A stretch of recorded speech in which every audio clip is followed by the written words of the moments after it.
Hey, thanks for watching a Java with John AZ video. Very much appreciate it. Building relationships. That's what you do when you're doing meet and greets. You are trying to connect and meet up with people and see what happens from there.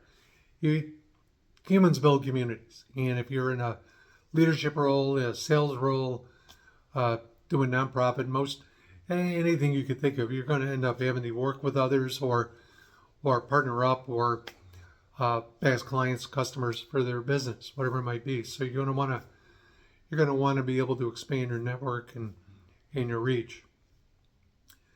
There's a lot of different types, mixers, networking groups. Depending on where you are, some work, some don't. Uh, you may think they're a big deal.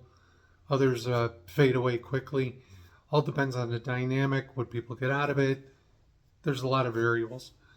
More often, what's been happening in the previous years is centered around some event, some theme, some activity, and then you do your networking from there. Find out as much as you can about the event ahead of time. Number one, it'll tell you how to dress. If it's a business setting where a vice president of the bank is talking about the future of the economy, you want to dress one way. If it's a social gathering, business casual might be good. Or if you live in a resort tourist town like us, depending on where you are, tourist casual is sometimes good. You want to be prepared that way. It'll also tell you who will be there, who's the audience, who's going to be there, so you know what to expect. You'll want to bring your business cards, obviously, but I say that people have forgotten their business cards, so bring them. Uh, know your introduction. People are going to say, "Where do you do?" Make sure you know your tagline, how you introduce yourself or your company, and then bring a pen. It's amazing how often somebody will always need a pen, so make sure you have one with you. So, and everything, by the way, everything I'm talking about is going to be strictly business.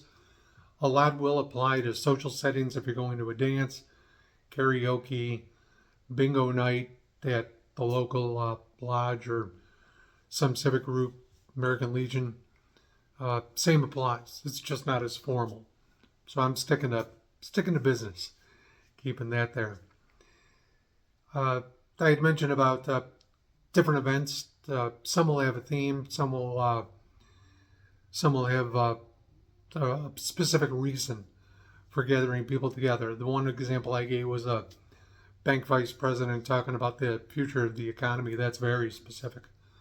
Some are just mixers, get-togethers so people can socialize after business hours, get to know people. As I say, you're doing business while having fun, or you're having fun while doing business. Take your pick. Depends on what you're doing there.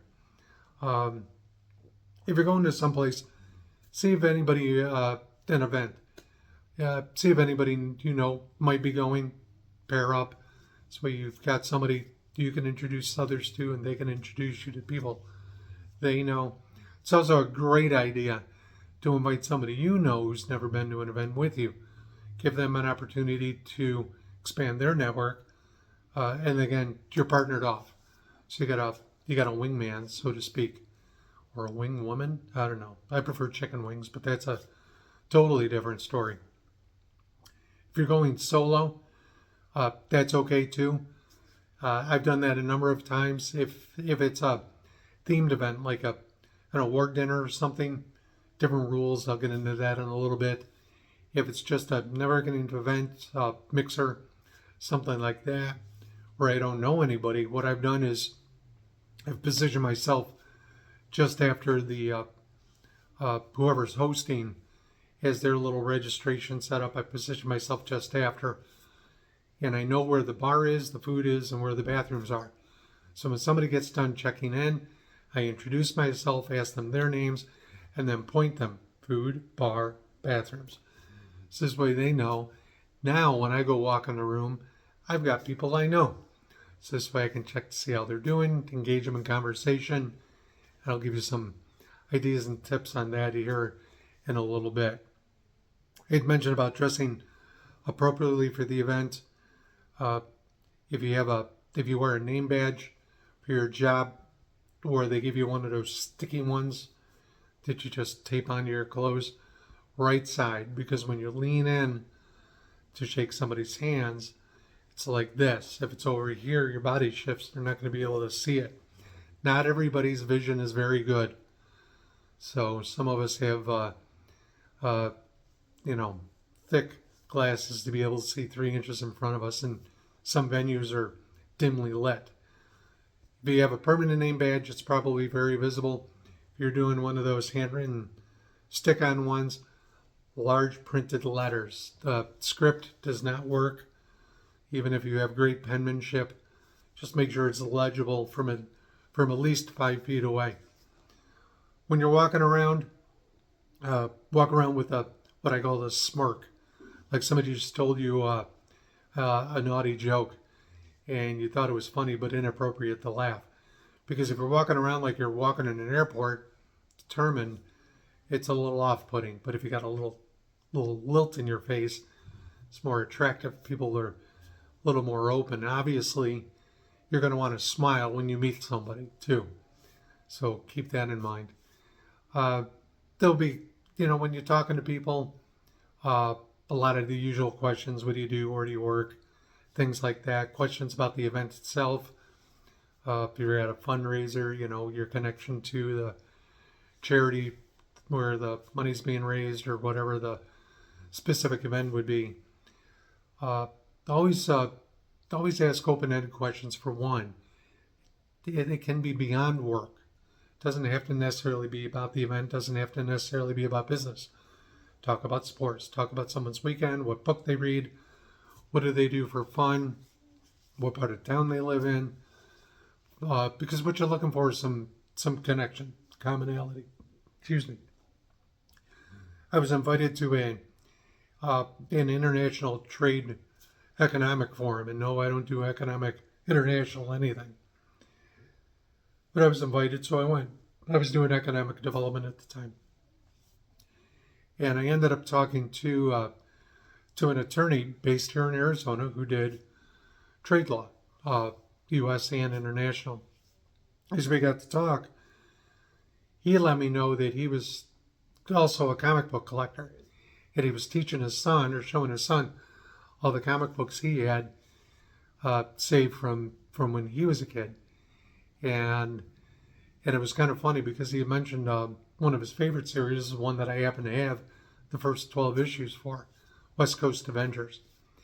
And he was missing a number of them. So I had been thinking of selling my comic book collection anyways. But what I ended up doing is I ended up taking my series of that particular title, put it in a box, delivered it to him, and said, "Here." And he always remembered. I wasn't going to make a whole lot of money off of it if I sold it, and even if I did, it's just money. I know that sounds weird, but by giving it to him, he was overjoyed. His son got to see one of his dad's favorite comic books. That was a whole lot more to me than the few bucks I would have received for the comic book collection. But we had some commonality, kept in touch until he moved away. So worked out, and made a friend and made a business associate. So that worked out too. You're looking for ways to meet people. So you're going to want to move around if it's that type of event.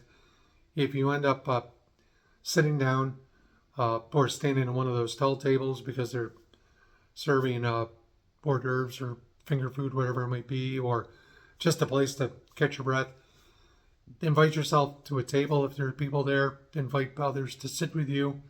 If they're looking for a spot, that's an opportunity for you to meet more people, and that's what you're there for. Now, earlier I had mentioned about formal dinner settings. You're like for an awards gala or something like that, a symposium, governor's talk, whatever it might be. You're trapped at a table. I don't know, trapped. But you're sitting there and you have the same people around you. That's a chance for you to build in some better conversations. A lot of people will bring somebody from their office or bring a spouse, a date, significant other, whatever it might be. So they automatically will have somebody to talk to. But that's also an opportunity for you to chit chat and bring in some more depth to the conversation. If you're talking to somebody and somebody you know comes over, always assume they don't know each other. So do introductions. I've been caught way too many times thinking, even especially in small communities, everyone knows everybody. And I have been caught flat-footed when all of a sudden I realized they didn't know each other. So always introduce whoever joins your group, or if you have the opportunity to connect two people together, be that bridge maker. There's a time and a place to ask for a business card. It's not immediate. You're going to want to talk to somebody, and then at some point, they're either going to ask you for one, or you can offer one. You can ask for theirs. I always ask for theirs. Not immediately. Chit chat first, because I want to see, I want to learn a little bit more about them, because it's not all about collecting business cards. It's about getting to know the person you're talking to. So you want to do that first. The following day, I'll send them a note, an email, and it's more than, hey, it was great to meet you, nice to meet you at the event. Write a sincere, genuine email. Glad we had a chance to meet. The event was great. What did you think about it? And then be polite. Even if you're not going to pursue any type of future relationship, it's always good to be polite so they remember that, because you want to be the person that they remember top of mind awareness, TOMA. So this way, because they know who you are, all of a sudden they meet somebody who has a need for your product or service, and they go, I know someone. That could be you. That being said, there's a time and a place for a hard sell. I knew a gentleman, very nice guy, quirky sense of humor, pleasant to talk to, he had a very deep, in-depth way of communicating with people. He knew a lot about carrying on conversations with everybody. But every time he went to an event, his idea was, I'm walking out with a sale. That gets a little boring. That gets a little annoying, to be honest. If all you're doing is doing a hard sales pitch. Time and a place for everything.